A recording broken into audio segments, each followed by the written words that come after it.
demokrasi itu mengenal nggak demokrasi perwakilan? Demokrasi itu ada dua. Demokrasi langsung. Jawabannya Bang, mengenal nggak demokrasi? Sebentar dulu, saya ngajar.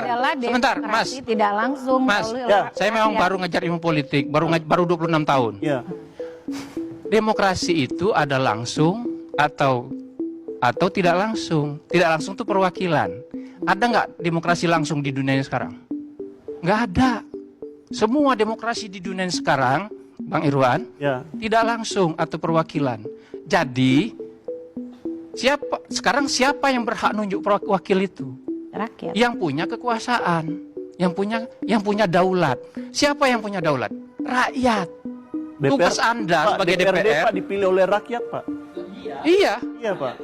Jadi Anda DPR. Terus kenapa kita bilang bahwa pilkada oleh DPRD itu anti demokrasi? Rakyat tidak setuju pilkada langsung. Sebentar, Rey.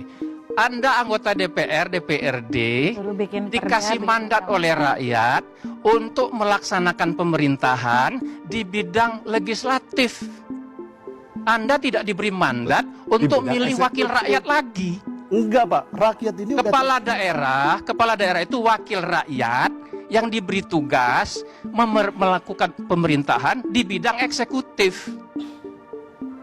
Siapa yang punya mandat? Betul. Rakyat. Prof.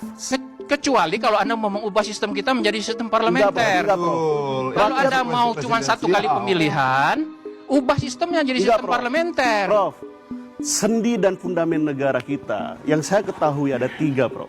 Satu, bahwa negara kita adalah republik. Yang kedua, daulat rakyat dilaksanakan menurut Undang-Undang Dasar. Iya, betul. Betul. Yang ketiga adalah negara kita adalah negara hukum. Ini sendi fundamental. Iya benar semua itu. Apa masalahnya?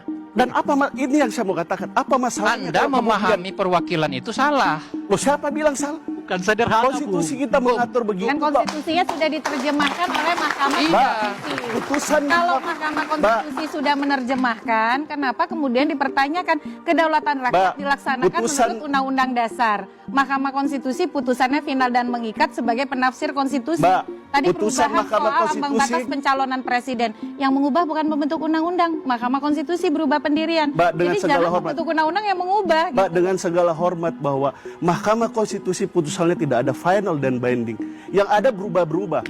Putusan 7273 ketika pilkada pertama kali. Salah lagi nih. Baca undang-undang lagi, Mas. Baca undang-undang dasar lagi. Loh, Prof yang harus baca undang-undang. Tidak ada perubahan teks Undang-Undang Dasar 1945 sampai sekarang. Putusan Mahkamah Konstitusi yang sifatnya final dan binding tersebut justru dengan 3 ketua MK yang berbeda justru berubah-ubah.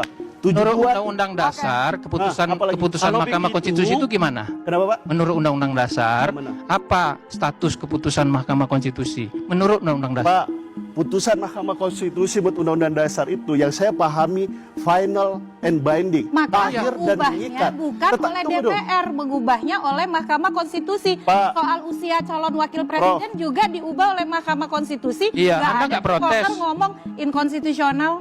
Jadi konsisten dong. Anda protes nggak waktu batas usia calon presiden diganti? Jadi jangan giliran usia cawapres, giliran kedaulatan rakyat nggak oke. Pasal 22E teksnya tetap ayat 2 mengatakan bahwa pemilu itu sampai dengan memilih DPRD, kabupaten, presiden, wakil presiden, dan lain-lain itu sampai DPRD. 18 ayat 4 mengatakan pilkada dilaksanakan secara demokratis. 18, 19, 20 memperjelas teknis pelaksanaan pemilu. Mana yang berubah dengan pilkada dilaksanakan oleh DPRD? Justru putusan Mahkamah Konstitusi itu yang nggak kredibel. Yang kedua, kewenangan legislasi kita jangan dibatasi oleh boundary dan barrier. Saya mau katakan begini, Anda mewakili DPR? Saya mewakili DPR dan Partai Golkar. Melekat di saya hak legislasi. Mohon maaf, tolong saya ingatkan kembali Anda ya. Ini bukan forum di DPR. Pernyataan Anda yang menyebut bahwa MK itu tidak kredibel, saya pertanggungjawabkan. Ya, saya hanya mengingatkan. Saya pertanggungjawabkan. Kalau Anda menyatakan Anda datang ke sini sebagai anggota DPR, dari fraksi Golkar, maka pernyataan Anda itu akan bisa berlanjut ke soal status Gibran. Pak, putusan yang saya bicarakan adalah putusan Mahkamah Konstitusi terkait dengan kalau Anda mau mengatakan nanti kita lanjutkan, saudara, tetaplah di Bola Liar.